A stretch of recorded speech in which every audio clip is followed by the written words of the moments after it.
Aloha and welcome to a League of Extraordinary Couples. And today I am welcoming you from my home office here in Hawaii to my original homeland back in the Central Florida area. I'm delighted to introduce the audience to Harold Becker, if you're not familiar with him already. He is the founder of the Love Foundation. He's an overall explorer of love and author of many brilliant works. And he's here today to help us explore his own personal relationship within what I believe he stands for, which is unconditional love. Harold, welcome our audience, please. Absolute pleasure to be here and so excited to be able to share on this particular topic. Wonderful. Thank you. Well, with your permission, we're going to dive deep into your own personal relationship. And I love to initiate that conversation with that broad, creative exploration of, if you were to describe your relationship as a landscape, how would you describe it? Please paint that picture for us. Probably my most favorite picture, a place that I like to put myself into is, for hopefully many of the audience still knows this movie, Sound of Music. When Julie Andrews is out there on the top of the mountain, that beautiful, serene green grass pasture, the clear blue skies. And the reason I do that, because it's like high in a pinnacle with absolute pure vistas in every direction. And then the serenity, the quietness that is there, the lushness of the green grasses, I can just so go there. In fact, basically my happy place. I feel that's so indicative of the perhaps unusual relationship I've been fortunate to be in almost 30 years because of the way we started. And that really was, in the day, an interesting experience because we both knew each other. We both double dated. We both had enjoyable experiences talking to each other, only to figure out that we decided at some point that our friendship, which had become so strong, was actually going to be more. So we let go of the ladies and we joined as two men at a time period in 1990. And based from essentially with our conversations and our friendship and building up to that, we based our relationship that we really started together about a year after we met on the idea of a spiritual partnership. And from that point, of course, there was no ability to have real commitment. We weren't out to anybody, and those types of experiences weren't really available to us. So we just figured we were in a reality that had no rules, so we would just make it up as we went. And the spiritual partnership was the basis and foundation where we committed to each other to explore life the very best we could for ourselves in an unconditional way, and then to be there to support the other in the most unconditional way. And the hopes and goals were that we were just going to explore life together as two friends and then figure out who we were and what we would be about as we went along. Again, coming from really no rules, we decided to apply no rules to this relationship.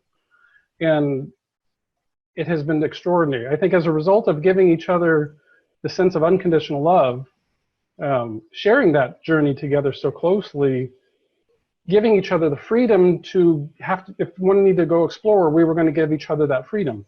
As a result, for 29 years, we've been mostly within 10 feet of each other 24/7, which is just simply because we enjoy each other's company so much that we work together, we play together, we explore life together.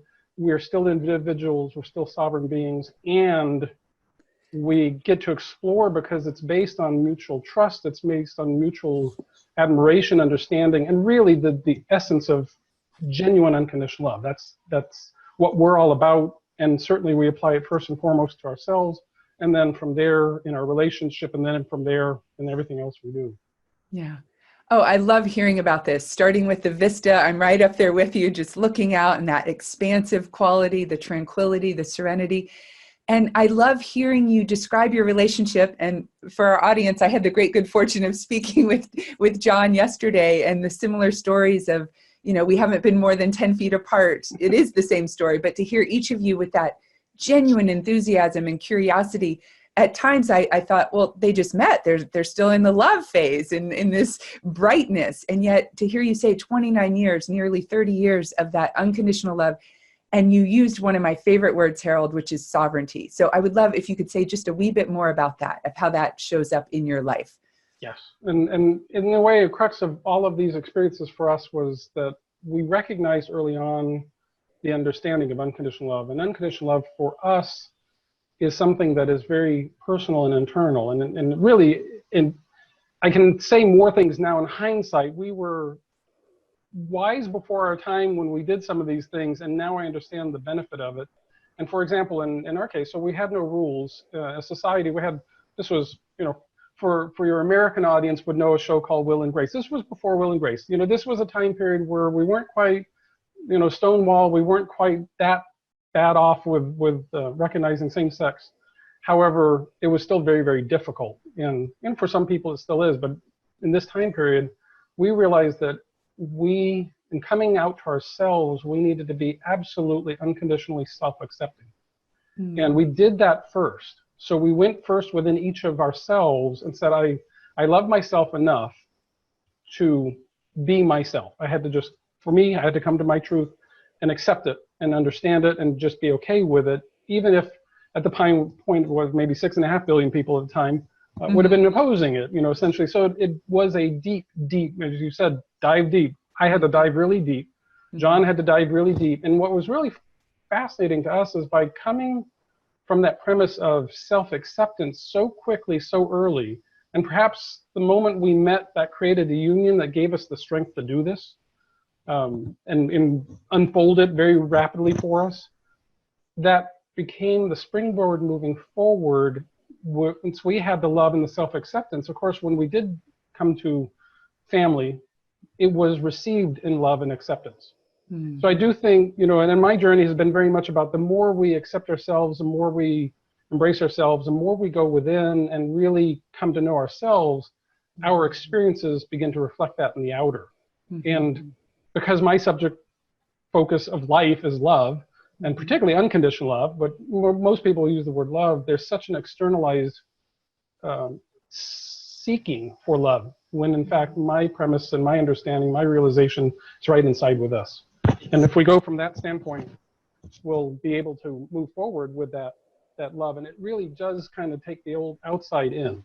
Right. And then it just changes everything. And our relationship is one area that is distinctly an ongoing experience of pure unconditional love, or at least the closest proximity I think most people can pursue.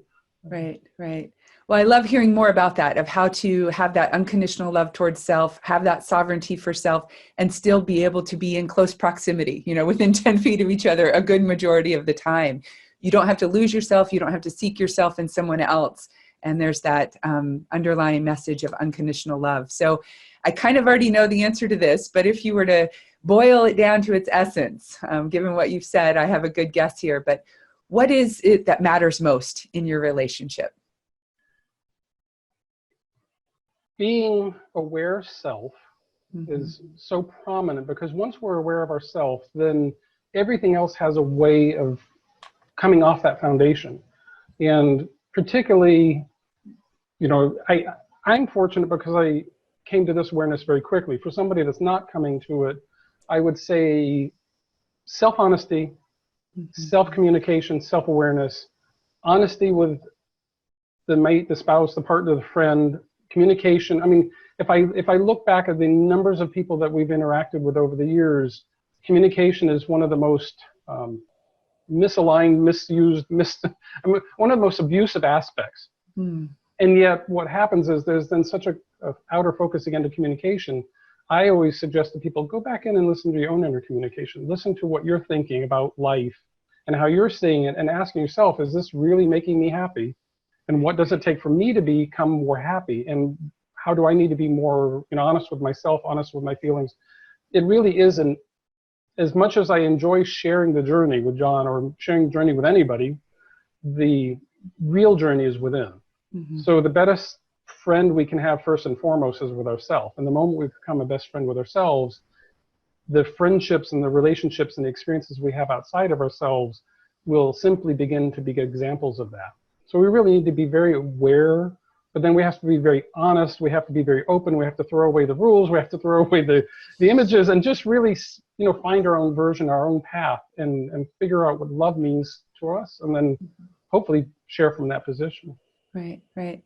I'm so aware of that energetic aliveness that you have. There's a real freshness there. And you keep bringing up this idea of no rules. Like you made your tracks, you had a journey up to the top of that mountain, and you did it without, having to consult, what are the rules? What are the guidelines here? And in that, just this expansive quality of freedom, of that awareness of self, what's inside comes outside. And so I'm curious, perhaps leading into the next question around conflict. I think of dissolving conflict or releasing negativity. How do you do that when it comes up in the relationship? My guess is you'll have something to say about the inner self-talk and the static there, but go ahead. I'd love to hear your response to that. I'm perhaps different than other people, other guests that you may have, in the sense that I really come from this unconditional love understanding. Yeah. So first and foremost, if I've got conditions in me, I'm going to have conditions outside of me. And if I have negativity in me, even if I'm noticing it outside of me, my first go-to place is inside me. Mm-hmm. And in other words, let me rephrase that. My first hopeful goal is inside me. Not always does negativity cap my attention and remind me to immediately go within. Sometimes it does cause a reaction, but eventually, and I can say over the years, something that might have taken me 6 months to catch up with, then 6 weeks, 6 days, 6 hours, 6 minutes, the responsiveness, I'm more closer at times to catching my negativity before I do even say something. Not always, but usually. So to me, negative conflict within relationships is an opportunity to explore. There's absolute room for us to look at each other unconditionally from the standpoint we don't have to agree on everything. Mm-hmm. We can look at each other's different perspectives, but if there's genuine open dialogue, open communication, sincerity, integrity, dignity, and if we're not in the position of blaming or controlling somebody else, we open up the space for all parties to grow. And I take, the relationship that I have with John, for example, the partnership that we have, I take that to everywhere and everybody I come to, even if it's 2 minutes in a line in a grocery store. And I will say that part of what you were asking, I appreciate the sense of vibrancy. One of the things that I did come to is I created a definition for unconditional love way back in the day. And it was broken down. I explored the two words unconditional love and found that really ultimately, without going in detail, love is a way of being. And unconditional is with no limits. So my rather curious, unique, new, modern definition for unconditional love is an unlimited way of being. With that is the premise that we live in the now moment. With that is the premise that we have thoughts and feelings, we create our reality. So with that then comes the understanding that if I approach each and every moment in this present moment and know that I'm unlimited, all things are possible, it has a way of dispelling fear. It has a way of dispelling negativity. It has a way of at least helping me. If it doesn't do that, it will help me understand it. And when you become your own best friend, you then do the right things to nurture the very best in self. And then when we do that, we are going to naturally, it's just a natural next step, we're going to nurture the very best in other people.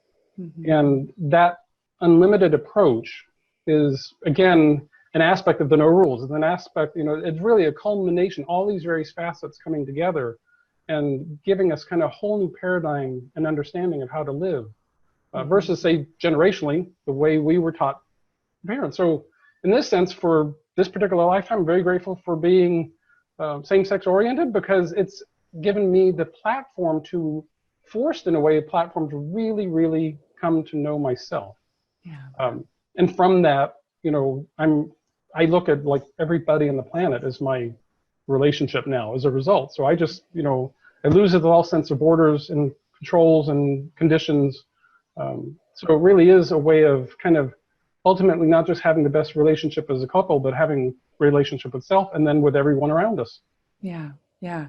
You're really speaking my language. I love this idea of relationship with self, other, and surroundings, self, other, spirit, self, other, and society. And to me, it's the SOS of our time. So you are absolutely speaking what I need to hear, and I want to get the message out to as many people as possible. And in that sense of expansiveness, that energetic aliveness, that vibrancy that I'm picking up, there's also an incredible, Well, there's that spaciousness and freedom, because I'm back up on the Vista again and Sound of Music with you. But there's a sense of containment and a grounding that's there. So there's a sense of, as I perceive it, of being tethered into, I don't need rules telling me what to do, but I'm going to hold myself up to be the best person I can be. And in that, it's the both and is how I'm hearing you. Am I getting you? Yes. And you know, I shall say structurally, back in the 80s, I got my college degree as an MBA in business. And my last job that I held in the structure, in the rule form, was a vice president in banking. And all the while there was a calling. I was doing everything right, and yet I wasn't happy. And I made a distinct shift in the opportunities, the circumstances, John entering my pathway at that time. It caused me to face a lot of the inner impulses that I was having and really say, where do I want to go with my life? Because the strength of our friendship was so strong, and we were first and foremost friends, and everything else, it's like friends with benefits. But we then took it even further in the sense that we don't really identify by any labels. We don't participate in any particular groups or cultural aspects, or in other words, we don't force ourselves back into boxes. And I think at the same time, because we're so self-aware and we recognize that every person on this planet is a spiritual being having a human experience, for example, from that standpoint, well, ultimately I'm having a relationship with everybody, known and unknown, because they're all connected. And then you become very earth-minded, you become very global, you become very aware of even the earth herself, the ground we stand on. And I know one of your favorite other words is compassion. Yeah. And certainly compassion is, I would say, the best human identifiable energetic. If you don't understand the unconditional love or the self-acceptance, or do I love myself unconditionally, if we can't answer that, compassion is certainly a way to begin that real, genuine, loving expansion, because we all know what compassion is. And the more we generate compassion, we have empathy with our fellow humans, and we have kindness, and we start doing things because we recognize ourselves in them, and vice versa. And compassion is such an easy way forward. I, in fact, as much as I love peace, and I know the peace movement has been grand on the planet for a very long time, I feel like, you know, personally, I'm biased. I think compassion is the way to peace. True compassion is, you know, peace comes as a result of this understanding of compassion, which is really just an outer example of the love that we have within. Right. I love that. I've certainly worked with a number of peace activists who had a very warlike approach to their efforts in promoting peace. Lots of resistance, lots of non-love. Right, exactly. And or so, shall we say non-peace. Yeah. And so I get curious about my latest title as a compassion activist. Like, do they counter each other out? But really just bringing the compassion into our action and helping to lift that up in each other, and really knowing that foundation of our relationship with self and then our immediate others, our beloveds around us, is that springboard, that foundation for what results. And so my final question for you today, Harold, is how do you deepen that connection in the space between with you and John? If you have any daily rituals or any ideas that might spark curiosity for our audience today of things you do in your life?